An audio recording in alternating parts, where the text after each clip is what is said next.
নাবিলা শহরের একটি ১৩ বছরের মেয়ে গরমের ছুটিতে তার দাদুর গ্রামে বেড়াতে আসে। শুরুর দিকে গ্রামের কাদা পথ, বিদ্যুৎ না থাকা, ইন্টারনেটের অভাব সবকিছুই তাকে বিরক্ত করছিল।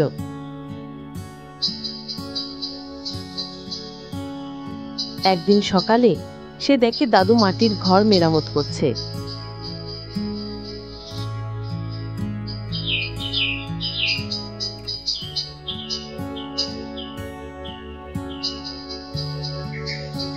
দাদু, আপনি এত কষ্ট করে মাটির ঘর বানাচ্ছেন কেন? মাটির ঘর মানুষকে শেখায় কষ্টের মধ্যে শান্তি খুঁজে নিতে, মা। পরদিন নাবিলার সঙ্গে রোহান নামে গ্রামের এক ছেলের পরিচয় হয়। রোহান তাকে নদীর ধারে নিয়ে যায়, পাখির ডাক শোনায় আর গাছ চেনায়।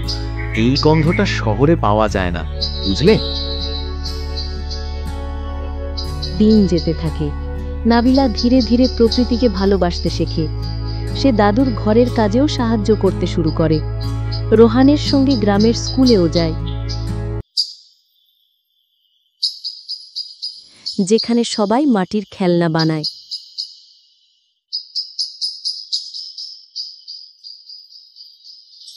শেষ দিন দাদু নাবিলাকে একটি মাটির পুতুল উপহার দেয়। যখন মন খারাপ হবে একবারই গন্ধেটা মনে করো। নাবিলা শহরে ফিরে যায়। তার ব্যাগে নেই ইন্টারনেট, কিন্তু আছে মাটির গন্ধে ভরা এক ব্যাগ স্মৃতি।